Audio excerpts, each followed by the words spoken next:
Hello students, welcome to the new video for the chapter Control and Coordination. Students, in the previous video we discussed about three endocrine glands which were hypothalamus, thyroid and parathyroid, right? In today's lecture we are going to start with the next endocrine glands of the human body. These are the adrenal glands or the suprarenal glands. Adrenal glands are also known as suprarenal glands. Supra means above, renal stands for kidneys. आपको पता है कि adrenal glands जो हैं वो kidney के ऊपर पड़े हैं, राइट? तो किडनी के ऊपर पड़े होने की वजह से उनको एड्रीनल या सुप्रारीनल ग्लैंड्स बुलाया जाता है. नाउ स्टूडेंट्स, एड्रीनल ग्लैंड्स जो हैं, अगर हम उनकी इंटरनल स्ट्रक्चर की बात करें तो adrenal glands internally they are differentiated into two regions. जैसे आप किडनी में पढ़ के आते हैं renal cortex and renal medulla, आप सेरिब्रम में पढ़ के आते हैं cerebral cortex and cerebral medulla, फिर आप सेरिबेलम में पढ़ के आते हैं cerebellar cortex and cerebellar medulla. उसी तरह से एड्रिनल ग्लैंड्स में भी दो रीजन्स में डिफरेंशिएशन होती है. Outer part is the adrenal cortex and the inner part is the adrenal medulla, right? Outer part is adrenal cortex, inner part is adrenal medulla. Now, ये जो दोनों पार्ट्स हैं एड्रिनल ग्लैंड के, इन दोनों का जो फंक्शन है, एंडोक्राइन फंक्शन है, वो अलग अलग हार्मोन्स सिक्रीट करना है. आपको याद होगा पिट्यूटरी ग्लैंड के अंदर एंटीरियर पिट्यूटरी के हार्मोन्स में आप एक हार्मोन पढ़ते हैं ACTH, एड्रीनोकॉर्टिकोट्रोपिन हार्मोन, जिसमें मैंने आपको समझाया था कि वो एड्रिनल कॉर्टेक्स के हार्मोन्स के रिलीज को कंट्रोल करता है. तो स्टूडेंट्स, एड्रिनल कॉर्टेक्स जो है ये जो हार्मोन्स सिक्रीट करता है उनको हम कलेक्टिवली क्या बुलाते हैं? Corticoids. The hormones of adrenal cortex are collectively known as corticoids. क्या बुलाया जाता है इनको? कॉर्टिकॉइड्स बुलाया जाता है. और ये कॉर्टिकॉइड्स आपके पास तीन तरह के हैं, जिसमें से पहले हैं मिनरलोकॉर्टिकॉइड्स, दूसरे हैं हमारे पास ग्लूकोकॉर्टिकॉइड्स एंड तीसरे हैं हमारे पास गोनाडोकॉर्टिकॉइड्स, जिनको हम सेक्स कॉर्टिकॉइड्स भी बुलाते हैं. Gonadocorticoids are also known as sex corticoids. तो आप ये समझो कि एड्रिनल कॉर्टेक्स के हार्मोन्स को कलेक्टिवली कॉर्टिकॉइड्स बुलाया जाता है, which are of three types. Mineralocorticoids नाम से समझ में आ रहा है, they help in mineral metabolism. ये किसमें हेल्प करते हैं? मिनरल मेटाबॉलिज्म में. ग्लूकोकॉर्टिकॉइड्स जो हैं ये मेजरली कार्बोहाइड्रेट मेटाबॉलिज्म कंट्रोल करते हैं, बट कार्बोहाइड्रेट मेटाबॉलिज्म के साथ साथ फैट एंड प्रोटीन मेटाबॉलिज्म भी कंट्रोल किया जाता है इनके थ्रू. गोनाडोकॉर्टिकॉइड्स या सेक्स कॉर्टिकॉइड्स जो हैं वो बेसिकली आपके सेक्सुअल कैरेक्टर्स को कंट्रोल करते हैं. किसको कंट्रोल करते हैं? सेक्सुअल कैरेक्टर्स को कंट्रोल करते हैं. एक फीटस के अंदर, अभी जब बच्चा अपनी मदर के बॉडी के अंदर ही होता है, यूट्रस के अंदर होता है, उस टाइम पे एड्रिनल ग्लैंड्स से जो सेक्स कॉर्टिकॉइड्स रिलीज होते हैं ये उस फीटस के अंदर सेक्स ऑर्गन्स की डेवलपमेंट और मेल या फीमेल सेक्सुअल कैरेक्टर्स की डेवलपमेंट में हेल्प करते हैं. समझो इस चीज को कि सेक्स डिटर्मिनेशन जो है फीटस की, वो तो आपको पता है क्रोमोसोमल है. 44 प्लस XY होगा तो मेल होगा, 44 प्लस XX होगा तो फीमेल होगा. बट ये जो सेक्स ऑर्गन्स की डेवलपमेंट है, जो सेक्सुअल कैरेक्टर्स हैं फीमेल्स वाले या मेल्स वाले, वो उस फीटस के अंदर लाने वाले जो हार्मोन है वो कौन है? गोनाडोकॉर्टिकॉइड्स या सेक्स कॉर्टिकॉइड्स, क्योंकि ये गोनाड्स के ऊपर वर्क करते हैं. गोनाडोकॉर्टिकॉइड्स क्यों बोला? क्योंकि गोनाड्स पे वर्क करेंगे, टेस्टिस या ओवरी पे वर्क करेंगे, राइट? तो इनकी ये इंपॉर्टेंस है. अगर मैं बात करूं एड्रिनल मेड्यूला की, तो एड्रिनल मेड्यूला हमारे पास दो हार्मोन्स रिलीज करता है. कौन सा? Adrenaline and nor adrenal. दो हार्मोन्स हैं मेड्यूला के, adrenaline and nor adrenaline. Adrenaline का एक दूसरा नाम है एपिनेफ्राइन. क्या नेम है? एपिनेफ्राइन. एंड नॉर एड्रेनालिन का दूसरा नेम है नॉर एपिनेफ्राइन। ठीक है, ये इनके अदर नेम्स हैं। Now students, adrenaline and nor adrenaline के जो फंक्शंस हैं वो सेम हैं। इन दोनों के ही जो फंक्शंस हैं वो सेम हैं। इनके फंक्शंस क्या इंक्लूड करते हैं? हार्ट बीट को इंक्रीज कर देना, ब्लड प्रेशर को इंक्रीज कर देना, लीवर और पैंक्रियास की सिक्रीशन को कम कर देना, सलाइवा की सिक्रीशन को कम कर देना, स्वेट की सिक्रीशन को बढ़ा देना। अगर आपको अच्छे से याद हो तो ये जो सारे मैं सिम्टम्स बोल रहा हूं, ये जो सारे चेंजेस मैं बोल रहा हूं, ये आप सिंपैथेटिक नर्वस सिस्टम में पढ़ के आते हो। याद होगा आपको, ऑटोनॉमिक नर्वस सिस्टम की दो हमने कंपोनेंट्स पढ़े थे, सिंपैथेटिक एंड पैरासिम्पैथेटिक। सिंपैथेटिक जो कि इमरजेंसी कंडीशंस के अंदर आपकी बॉडी के अंदर चेंजेस लाता है। तो मैंने वहां भी आपको समझाया था कि आपका sympathetic nervous system adrenal glands को स्टिमुलेट करता है adrenaline and noradrenaline secrete करने के लिए, जो कि फर्दर वो चेंजेस लाते हैं। क्योंकि सिंपैथेटिक और एड्रेनालिन एंड नॉर एड्रेनालिन ये जो है सेम तरह के फंक्शंस लाते हैं, इसलिए इनको एक कंबाइंड ब्रांच में रखा जाता है। इनको कलेक्टिवली भी स्टडी किया जाता है अंडर सिंपैथेटिको एड्रिनल सिस्टम। क्या बोला जाता है? सिंपैथेटिको एड्रिनल सिस्टम। क्योंकि एड्रिनल मेड्यूला में जो ये दो हार्मोन सिक्रीट हो रहे हैं, और ये कब सिक्रीट होते हैं? इमरजेंसी के टाइम पे सिक्रीट होते हैं। ज्यादा अमाउंट में एड्रेनालिन सिक्रीट होता है तो स्पेसिफिकली एड्रेनालिन को हम इमरजेंसी हार्मोन बुलाते हैं। क्या बुलाते हैं? इमरजेंसी हार्मोन बुलाते हैं। एंड एड्रिनल ग्लैंड्स को हम इमरजेंसी ग्लैंड बुलाते हैं, क्योंकि ये हमारी बॉडी को इमरजेंसी कंडीशंस में हैंडल करने में हेल्प करता है। तो जो आपने सिंपैथेटिक नर्वस सिस्टम के चेंजेस पढ़े थे, वो सारे के सारे चेंजेस एक्चुअल में इन दोनों हार्मोन्स के फंक्शन है, सेम फंक्शंस हैं इन दोनों के, बस ये ज्यादा अमाउंट में सिक्रीट होता है एड्रेनालिन।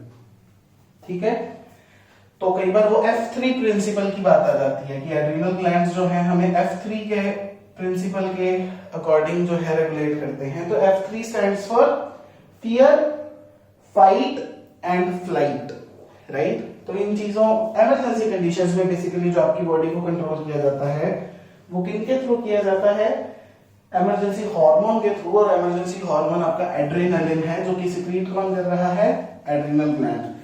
क्योंकि सिंपैथेटिक और ये एड्रेनालिन नॉर एड्रेनालिन सेम तरह का काम करते हैं, देयरफॉर इनको एक कंबाइंड ब्रांच के अंदर पढ़ाया जाता है, which is sympathetico adrenal system. Sympathetico stands for sympathetic nervous system, adrenal stands for the adrenal glands, right. Now coming on to the next gland, छोटा सा एक और ग्लैंड का अकाउंट हमें पढ़ना है, दैट इज थाइमस ग्लैंड। ये कौन सा ग्लैंड है? Thymus gland. Students, thymus gland सबसे पहले अगर मैं बात करूं, प्रेजेंट कहां पे होता है? आपके हार्ट के पास। आपको याद होगा दोनों लंग्स के बीच में कुछ खाली जगह थी जिसको आप मीडियास्टाइनम बोलते हैं, जहां पे आपका हार्ट प्रेजेंट होता है। और आगे की तरफ जो चेस्ट बोन है आपकी, जिसमें से रिब्स निकलती हैं, उसको हम स्टर्नम बोलते हैं। तो स्टर्नम और हार्ट के बीच के अंदर ये जो प्रेजेंट है आपका थाइमस ग्लैंड, राइट। और ये हार्मोन सिक्रीट करता है thymus gland, which is thymosin. क्या नाम है इसका? थाइमोसिन। और थाइमोसिन का काम क्या होता है? अलग अलग तरह के WBCs की डेवलपमेंट को कंट्रोल करना। आपको पता है आपकी बॉडी के अंदर WBCs की वेरियस टाइप्स हैं, ग्रेन्युलोसाइट्स, ए ग्रेन्युलोसाइट्स, है ना। ग्रेन्युलोसाइट्स में फर्दर फिर neutrophils, basophils, eosinophils, agranulocytes में मोनोसाइट्स हैं, लिम्फोसाइट्स हैं, lymphocytes further B lymphocytes, T lymphocytes. तो इतने तरह के WBCs की डेवलपमेंट को कंट्रोल करवाने के लिए जो आपकी बॉडी के अंदर हार्मोन है वो थाइमोसिन है, जो कि थाइमस ग्लैंड सिक्रीट करता है, राइट। बट मोर स्पेसिफिकली ये थाइमोसिन जो है ये टी लिम्फोसाइट्स की मैच्योरेशन करवाता है। दो तरह के लिम्फोसाइट्स है ना, B lymphocytes and T lymphocytes. आपको याद होगा टी लिम्फोसाइट्स को टी लिम्फोसाइट्स क्यों बुलाते हैं? क्योंकि टी लिम्फोसाइट्स की जो मैच्योरेशन है वो थाइमस ग्लैंड में जाके होती है। बी लिम्फोसाइट्स की बोन मैरो में होती है, टी लिम्फोसाइट्स की थाइमस ग्लैंड में होती है, राइट। तो बहुत सारे WBCs की डेवलपमेंट के साथ साथ ये स्पेसिफिकली टी लिम्फोसाइट्स की जो है डेवलपमेंट रेगुलेट करते हैं।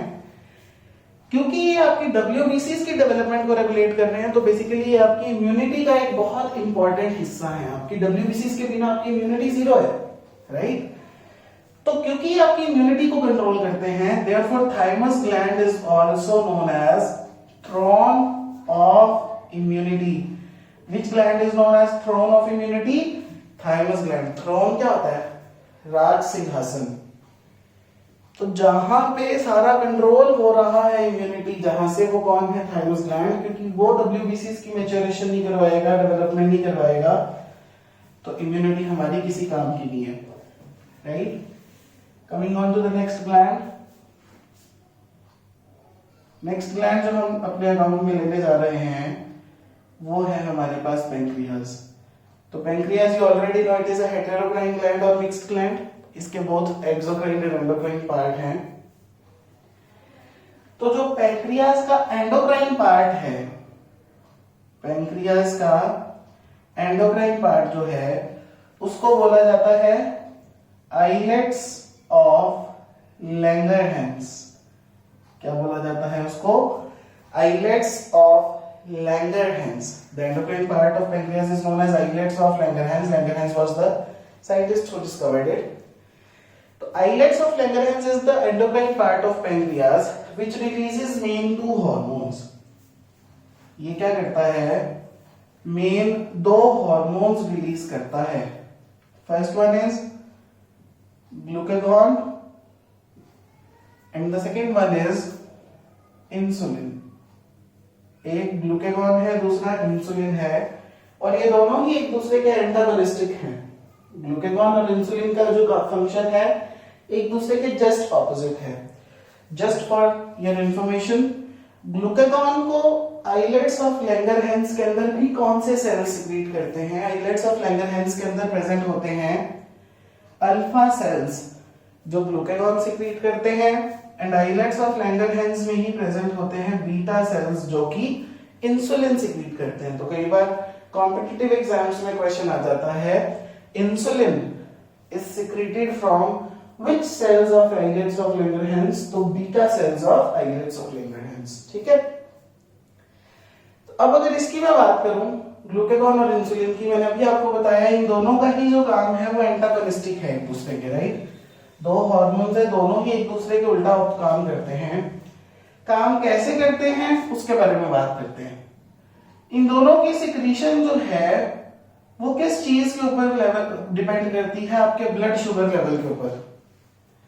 इन दोनों की जो सिक्रीशन है या सिक्रीशन का जो रुकना है वो किस चीज पे डिपेंड करता है? हमारे ब्लड के अंदर शुगर लेवल जो है, ब्लड शुगर लेवल जो है उसके ऊपर डिपेंड करता है। देखो, अगर तो ब्लड शुगर लेवल बढ़ जाए, दो केसेस पढ़ेंगे, जैसे हमने कैल्शियम लेवल के बारे में पढ़ा था ना, वैसे ही करेंगे। अगर ब्लड शुगर लेवल बढ़ जाता है तो इंसुलिन सिक्रीट होने लग जाता है। ब्लड शुगर लेवल बढ़ेगा तो क्या सिक्रीट होगा? इंसुलिन। बिकॉज इंसुलिन का काम होता है ब्लड के अंदर जो एक्सेस ग्लूकोज पड़ी है उसको कन्वर्ट कर देना ग्लाइकोजन में। इंसुलिन का काम क्या है? ब्लड के अंदर जो नॉर्मल से ज्यादा शुगर आ गई उसको ग्लाइकोजन में कन्वर्ट कर देना, जो कि लीवर और हमारे मसल सेल्स में जाके स्टोर हो जाती है। ये ग्लाइकोजन हमारे लीवर एंड मसल सेल्स में जाके स्टोर हो जाती है फॉर फ्यूचर यूज। कि फ्यूचर में अगर ब्लड शुगर लेवल कम हो गया, फ्यूचर में अगर कभी ब्लड शुगर लेवल कम हुआ ड्यू टू स्टार्विंग और समथिंग, है ना, ज्यादा देर भूखे रहेंगे, कार्बोहाइड्रेट्स नहीं लेंगे, तो बॉडी में ग्लाइकोजन की, ग्लूकोज की जब कमी हो जाएगी, तो जब बॉडी के अंदर ब्लड शुगर लेवल डाउन हो जाता है तब कौन बनने लगता है? ग्लूकागॉन। क्योंकि ग्लूकागॉन क्या करता है, जितना स्टोर्ड ग्लाइकोजन था लीवर या मसल सेल्स में उनको वापस से ग्लूकोज में कन्वर्ट कर करके ब्लड में लाना शुरू करता है, ताकि जो हमारे बॉडी के डिफरेंट टिश्यूज हैं, डिफरेंट ऑर्गन्स हैं, डिफरेंट सेल्स हैं, उनको ग्लूकोज चाहिए ना एनर्जी बनाने के लिए, तो उन तक वो एनर्जी पहुंच सके, उन तक वो ग्लूकोज पहुंच सके। तो ब्लड शुगर लेवल डिसाइड करता है इंसुलिन सिक्रीट होगा या ग्लूकागॉन सिक्रीट होगा। इंसुलिन सिक्रीट हो रहा होगा तो ग्लूकागॉन नहीं सिक्रीट होगा, क्योंकि ग्लूकागॉन का काम क्या है, ग्लूकोज बनाना, इसका काम क्या है, ग्लूकोज को ग्लाइकोजन में कन्वर्ट करना, राइट। तो दोनों एंटागोनिस्टिक हैं। तो मैंने आपको कैल्शियम वाला जब पढ़ाया था तब भी बताया था, जब किसी एक चीज की कंसेंट्रेशन किसी हार्मोन को कंट्रोल करने लगती है तो हम उसको बोलते हैं फीडबैक मैकेनिज्म, राइट। जैसे आप यहाँ पे देख सकते हैं ब्लड शुगर लेवल जो है वो इंसुलिन और ग्लूकागॉन की सिक्रीशन को कंट्रोल कर रहा है, तो यहाँ पे भी फीडबैक मैकेनिज्म चल रहा है। ब्लड शुगर लेवल बढ़ेगा, इंसुलिन सिक्रीट होनी शुरू हो जाएगी, ब्लड शुगर लेवल कम हो जाएगा, ग्लूकागॉन सिक्रीट होना शुरू हो जाएगा, राइट। तो इसको हम क्या बोलते हैं, फीडबैक मैकेनिज्म। इसके बाद हम थोड़े से डिसऑर्डर्स पढ़ लेते हैं related to pancreas. Disorders related to pancreas अगर मैं बोलूं तो उसमें जो पहला है, हमने वैसे जो डिसऑर्डर्स हमारे हैं उसमें पहला है हाइपरग्लाइसीमिया, जो डिसऑर्डर्स है रिलेटेड टू पैंक्रियाज। पहला है हाइपरग्लाइसीमिया। हाइपरग्लाइसीमिया मतलब ज्यादा ग्लूकोज होना ब्लड के अंदर, ब्लड के अंदर ज्यादा ग्लूकोज होना। ब्लड के अंदर ज्यादा ग्लूकोज क्यों होगी? जनरली ब्लड के अंदर ज्यादा ग्लूकोज देखो दो तरह से हो सकती है, या तो इंसुलिन कम हो जाए या ग्लूकागॉन बढ़ जाए। ज्यादातर पेशेंट्स के अंदर जो हाइपरग्लाइसीमिया देखा जाता है वो इंसुलिन के कम होने की वजह से देखा जाता है, राइट, इंसुलिन की वजह से होता है। तो हाइपरग्लाइसीमिया क्या है, इंसुलिन सिक्रीशन जब कम हो जाती है, इंसुलिन सिक्रीशन जब कम हो जाएगी तो ब्लड शुगर लेवल बढ़ जाएगा, ब्लड शुगर बढ़ जाएगी। क्यों? क्योंकि इंसुलिन का काम था ज्यादा ब्लड शुगर जो है उसको कन्वर्ट करना ग्लाइकोजन में। इंसुलिन अगर इनफ अमाउंट में नहीं बन रही तो ब्लड शुगर लेवल क्या हो जाएगा, राइज कर जाएगा, which is known as hyperglycaemia. इसी डिसऑर्डर को हम कॉमन लैंग्वेज में डायबिटीज मेलाइटस बोलते हैं। क्या बोलते हैं? Diabetes mellitus. एक थी डायबिटीज इंसिपिडस जो कि एडीएच की सिक्रीशन कम होने की वजह से हुई थी। यह है डायबिटीज मेलाइटस जो इंसुलिन की सिक्रीशन की कम होने की वजह से होती है। एक होती है हाइपोग्लाइसीमिया। क्या होती है? हाइपोग्लाइसीमिया मतलब ऑब्वियसली ब्लड शुगर लेवल जो है वो कम हो रहा है। तो इसके भी दो रीजंस हो सकते हैं, या तो इंसुलिन बहुत बढ़ गई जिसके कारण जितनी ब्लड शुगर चाहिए भी थी वो भी सारी जो है ग्लाइकोजन में कन्वर्ट हो जा रही है, या ग्लूकागॉन बहुत कम हो गया, ग्लाइकोजन कन्वर्ट ही नहीं हो पा रहा वापस से ग्लूकोज के अंदर। तो दोनों रीजंस हो सकते हैं for the cause of hypoglycaemia. इसमें मेन इंसुलिन है लेकिन इसमें दोनों चलते हैं, इंसुलिन बढ़ जाने की वजह से या ग्लूकागॉन कम हो जाने की वजह से जो है हाइपोग्लाइसीमिया होने के चांसेस रहते हैं। ठीक है,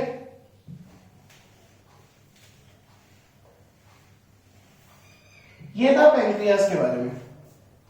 इसके बाद जो नेक्स्ट ग्लैंड हमने डिस्कस करना है वो है हमारे पास टेस्टिस। सबसे पहले हम जो ग्लैंड डिस्कस करने जा रहे हैं टेस्टिस। अगेन मिक्स्ड ग्लैंड और हेटेरोक्राइन ग्लैंड, क्योंकि इसके पास एक्सोक्राइन पार्ट भी है जो कि स्पर्म प्रोडक्शन में हेल्प कर रहा है, और इसके पास एंडोक्राइन पार्ट भी है जो हार्मोन प्रोडक्शन में हेल्प कर रहा है, राइट। तो टेस्टिस के अंदर वो सेल्स जो टेस्टोस्टेरोन प्रोड्यूस करते हैं, हार्मोन जो है मेल सेक्स हार्मोन, उन सेल्स को हम बोलते हैं इंटरस्टिशियल सेल्स। क्या बोलते हैं? Interstitial cells. आपको याद होगा जब आपने एलएच के फंक्शंस पढ़े थे तो उस एलएच को आपने नाम दिया था आईसीएसएच, इंटरस्टिशियल सेल स्टिमुलेटिंग हार्मोन, क्योंकि वो इंटरस्टिशियल सेल्स को स्टिमुलेट कर रहे थे for the production of testosterone. तो टेस्टिस के अंदर कौन से सेल्स हैं जो टेस्टोस्टेरोन बनाते हैं? Interstitial cells which are also known as Leydig's cells। इन्हीं को क्या बुलाया जाता है? Leydig's cells। तो बेसिकली टेस्टिस के अंदर Leydig's cells जो हैं they lead to the production of testosterone hormone। ठीक है, टेस्टोस्टेरोन को ही एंड्रोजन भी बोला जाता है। एंड्रोजन बेसिकली जो है it is a group androgen आप इस तरह से समझो, एंड्रोजन जो है वो मेल सेक्स हार्मोन्स का ग्रुप है जिसमें से जो मेन सेक्स हार्मोन मेल्स की बॉडी में प्रेजेंट होता है वो होता है testosterone. Testosterone is a hormone, androgen is a group of hormones, group of male sex hormones. But जो मेन मेल सेक्स हार्मोन है वो टेस्टोस्टेरोन ही है। तो कई बार क्वेश्चन सीधा एंड्रोजन की फॉर्म में आ जाता है, तो आपने कंफ्यूज नहीं होना, एंड्रोजन या टेस्टोस्टेरोन एक ही बात है, बेसिकली मेल सेक्स हार्मोन की बात हो रही है, ठीक है।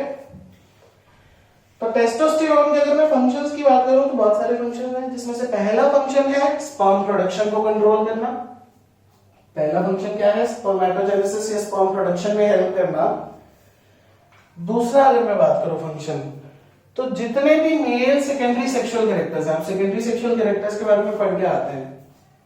सेकेंडरी सेक्सुअल कैरेक्टर्स मेल्स में क्या होते हैं? फेशियल हेयर ग्रोथ होना, शोल्डर्स ब्रॉड होना, है ना, चेस्ट या शोल्डर्स जो है वो ब्रॉड हो जाना, वॉइस जो है वो उसका लो पिच हो जाना, राइट, आर्मपिट्स में हेयर आना, प्यूबिक रीजन में हेयर्स की ग्रोथ होना। तो जो सेकेंडरी सेक्सुअल कैरेक्टर्स हैं, मेल सेकेंडरी सेक्सुअल कैरेक्टर्स हैं, वो सारे ही किसके कंट्रोल में होते हैं? टेस्टोस्टेरोन के कंट्रोल में होते हैं। साथ ही टेस्टोस्टेरोन का काम क्या होता है? स्पर्म प्रोडक्शन में भी हेल्प करना। ये तो था टेस्टिस के बारे में। टेस्टिस और ओवरीज को गोनैड्स बोलते हैं, ये मेरे को दोबारा बताने की जरूरत नहीं है ना, आपको ऑलरेडी पता है। देन जो लास्ट हमारे पास ग्लैंड, हम एंडोक्राइन ग्लैंड डिस्कस करने जा रहे हैं, वो है हमारे पास ओवरीज, जो कि फीमेल्स की सेक्स ऑर्गन है। तो ओवरीज जो है अगेन मिक्स्ड ग्लैंड्स हैं, क्योंकि वो एग प्रोडक्शन में भी हेल्प कर रही हैं और वो हार्मोन प्रोडक्शन में भी हेल्प कर रही हैं। ओवरीज जो है फीमेल्स के केस में वो 3 हार्मोन्स सिक्रीट करती हैं, जिसमें से पहला हार्मोन है एस्ट्रोजन। पहला हार्मोन है एस्ट्रोजन। ये जो एस्ट्रोजन है इसका काम क्या है? टेस्टोस्टेरोन जो था मेल्स के केस में, that is the male sex hormone. इसी तरह फीमेल्स के केस में 2 फीमेल सेक्स हार्मोन्स पढ़ के आते हैं, एस्ट्रोजन एंड प्रोजेस्टेरोन, राइट। एक एस्ट्रोजन है, दूसरा प्रोजेस्टेरोन है। इन दोनों का एक कॉमन फंक्शन है, और वो कॉमन फंक्शन क्या है? एग प्रोडक्शन में हेल्प करना।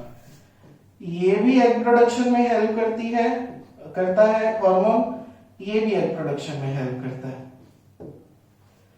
फिर अगला एक जो इंपॉर्टेंट काम है एस्ट्रोजन का, वो है फीमेल सेकेंडरी सेक्सुअल कैरेक्टर्स को कंट्रोल करना। दोनों एग प्रोडक्शन में काम करते हैं, लेकिन एस्ट्रोजन जो है वो mainly female secondary sexual characters को कंट्रोल करता है। जैसे कि फीमेल के सेकेंडरी सेक्सुअल कैरेक्टर्स क्या है?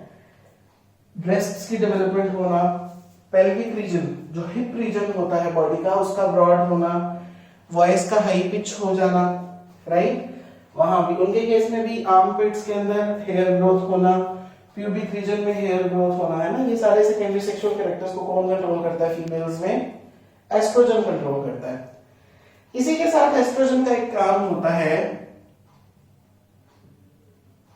यूट्रस वॉल को रीजनरेट करना। आपको पता है फीमेल्स में जब मेंस्ट्रुअल साइकिल होता है तो जब एग रिलीज होता है, अगर वो अनफर्टिलाइज्ड एग है तो वो यूट्रस की वॉल के साथ जाके जो है वो शेड ऑफ हो जाता है, जिसके कारण मेंसेस, है ना, मेंस्ट्रुअल फ्लो होता है।